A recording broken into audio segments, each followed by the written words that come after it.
Anda sedang menyaksikan Viral News bersama saya, Siska Mawaski. Sebuah majalah Israel merilis pengakuan belak-belakan dari tentara IDF yang mengaku diperintah untuk melakukan pola penembakan tanpa pandang bulu. Majalah Plus 972 mengungkapkan, para tentara mengatakan bahwa mereka diberi wewenang untuk menggunakan kekuatan mematikan sesuai pertimbangan dan kemauan mereka sendiri, utamanya di wilayah yang ditetapkan sebagai zona terlarang. Adapun daerah-daerah tersebut ditentukan secara sewenang-wenang oleh militer IDF. Hal ini pun membuat seluruh warga sipil di Gaza tanpa terkecuali baik anak-anak ataupun orang dewasa berpotensi besar menjadi korban penembakan oleh IDF. Adapun dalam pengakuannya ini, para tentara Israel berbicara secara anonim karena sensitifnya pengungkapan informasi mereka. Seorang tentara berinisial B bahkan mengatakan bahwa mereka secara jelas diperintah untuk menembak dulu baru menanyai para korban. Apabila tentara melihat ada seseorang yang mendekat, maka diperbolehkan menembak ke tubuhnya, bukan ke udara, termasuk untuk wanita, baik muda ataupun tua.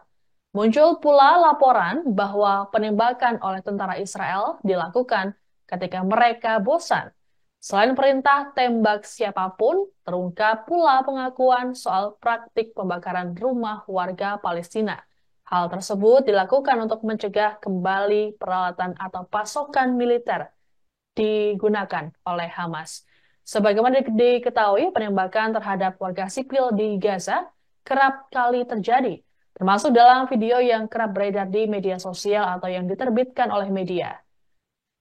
Dalam beberapa video, terlihat warga sipil yang tidak tampak membahayakan bahkan tidak membawa senjata tiba-tiba ditembak saat berjalan.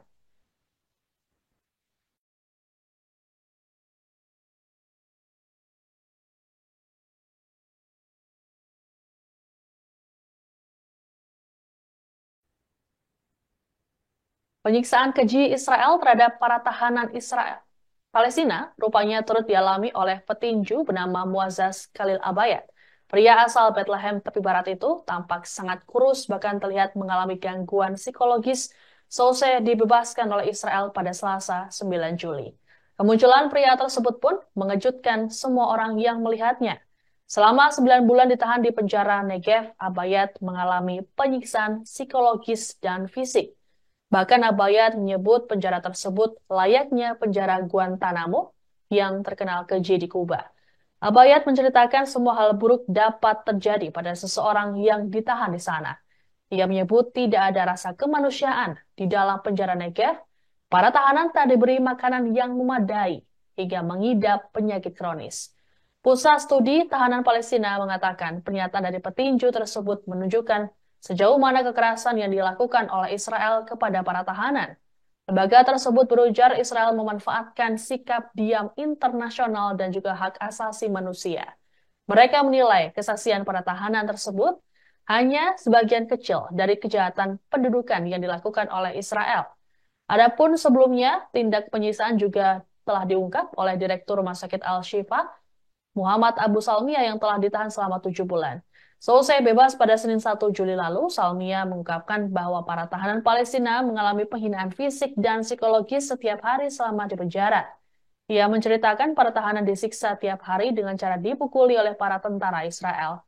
Beberapa dari mereka akhirnya meninggal di pusat interogasi, imbas tak diberi makanan dan obat-obatan. Akibatnya, para tahanan mengalami sejumlah luka bahkan berat badan yang turun sebanyak 30 kilogram. سجن النقب سجن غوانتنامو كل شيء لا يتصوره العقل قتل ضرب جوع فقر مرض 2000 أسير أمراض مزمنة أمراض قوية جدا وضعهم سيء جدا لهم الله أنا فرقتهم على اليوم لو متنا مع بعض يا رب يروحوا يا رب جعانين مش أكل ما حدا بيطلع علينا سجن النقب سجن غوانتنامو كل شيء. Meski mendapat protes keras, Menteri Pertahanan Israel Yoav Gallant menyetujui rencana perekrutan pria anggota Yahudi ultra-ortodoks. Langkah ini pun dianggap dapat memperburuk hubungan koalisi sayap kanan Perdana Menteri Benjamin Netanyahu.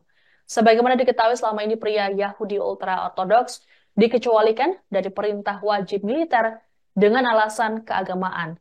Para pemimpin koalisi sayap kanan Israel pun menantang wajib militer ini meski para tentara tengah memperkuat pasukan di jalur Gaza. Adapun proses perekrutan akan dilakukan mulai Agustus mendatang. Galan sendiri telah lebih dulu melakukan penilaian mengenai persoalan tersebut bersama Kepala Staf Angkatan Darat Herzi Halevi.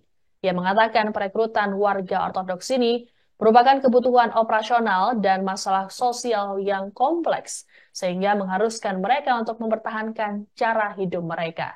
Di sisi lain, aturan wajib militer ini telah ditentang mati-matian oleh kaum Yahudi ultra-ortodoks. Mereka melakukan aksi demonstrasi, bahkan menyatakan lebih baik mati ketimbang mengikuti wajib militer. Tak hanya itu, warga Yahudi ultra-ortodoks ini secara terang-terangan ogah disamakan dengan Zionis. Mereka menilai Zionisme menggunakan orang Yahudi sebagai tameng manusia.